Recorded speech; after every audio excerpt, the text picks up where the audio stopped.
What's up? It's the J. Roos Theory. Just watched the Dillian Whyte interview on IFL TV. You know, Kook and Cassius is on a roll. Just had the big AJ interview that everybody's talking about. Now he has Dillian Whyte. I thought it was funny when the interview first started.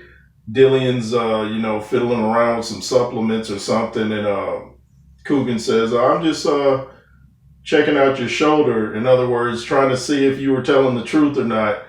And then Dillian goes into this big long thing about why it'd be stupid for him to fake an injury because he talked about all the money he paid, like $15,000 or more on sparring partners. He had to feed them.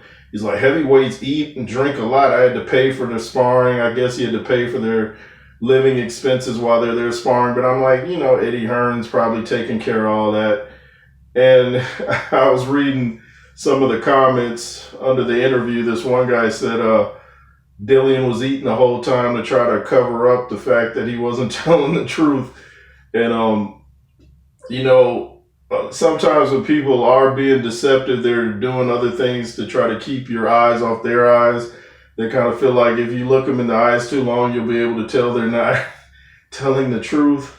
But I thought Dillian kind of told on himself during the interview where, he's talking about he had his physio guy with him the whole time. And that's the UK's version of a therapist, trying to show that his shoulder was injured. I saw the press conference he did with Eddie Hearn. There's still a fight going on, but I don't know who's the headline. But I think Dillian told on himself when he said, forget Otto Wylene. This is the PG version. He's like, I've been waiting on a title shot. So it's like, did he just tell on himself? Sounds like he's saying, forget Otto Wylene. This title shot's more important, and I'm not going to do anything to jeopardize it. Of course, he tried to downplay Otto Wylene's skills, talking about he's basically saying he was a club fighter, and that's not the case. Anybody that knows boxing has watched Otto Wylene knows he's not a club fighter. Gave Tyson Fury trouble, went 12 rounds with AJ in the amateurs. So if he was really, that weak of an opponent, the fight would still be going on even with an injury, because I see him moving around. I saw him moving around the other day. He looked fine at the press conference. So I'm not buying it, Dillian. Dillian could be a funny guy. I wish he quit with all the F-bombs and stuff like that. That's never necessary. What is it about this, some of these, folks from the younger generation that thinks cussing like Andrew Dice Clay makes you intimidating? No, it don't work. George Foreman was like one of the biggest intimidators in his younger career. This dude's presence would scare people. He didn't go around dropping F-bombs. It's like people watch Mike Tyson think, oh, I gotta sound like this. I gotta talk. No, your presence, how you carry yourself is intimidating. You ain't gotta drop all the F-bombs. I mean, it's like prison culture. People think they hard because they went to prison. Well, here's a fun fact. I sparred with a guy that was fresh out the pen, and I beat him silly. In fact, I beat him so bad with just a jab, he wanted to go down to a lower weight. He wanted to go down to cruiserweight. He told me that himself. He said when I jabbed him, it shook his whole body. So what did the penitentiary have to do with anything? Yeah, you did time in the pen, but how's that going to stop you from eating that jab? It don't matter. It's just people got it twisted. They don't know what's intimidating these days.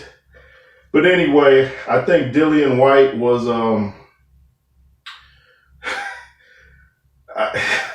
I'm not buying the injury, He doesn't seem to be restricted when he's doing interviews. I know we don't see him doing weird movements or anything like that, but I'm just not buying it. Because he even said at one point during the interview, he wanted to know, could he get just a shot of something and continue with the fight? Well, if your arm was that, if it wasn't bad enough for you to, how do I say this?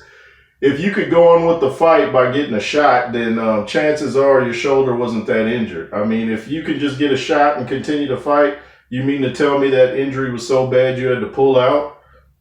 Think about it. So, people kind of tell on themselves, like you don't even really have to interrogate somebody if they're not telling the truth. Just let people talk long enough and they kind of tell on themselves, and that seems like Dillian Whyte did. Let me know what you guys thought. If you haven't checked out the interview, go check it out on IFL TV. That's my take. Dillian, come clean. Stop ducking people. I know you want your title shot. A lot of people say you're long deserving of it. But even if you do deserve it, you got to do it the right way. Tell the truth at all times. It's the J. Roos Theory. Make sure to subscribe. Shout out to all my UK people out there. Shout out to all the subscribers around the world. Thanks for watching. Yay, yay.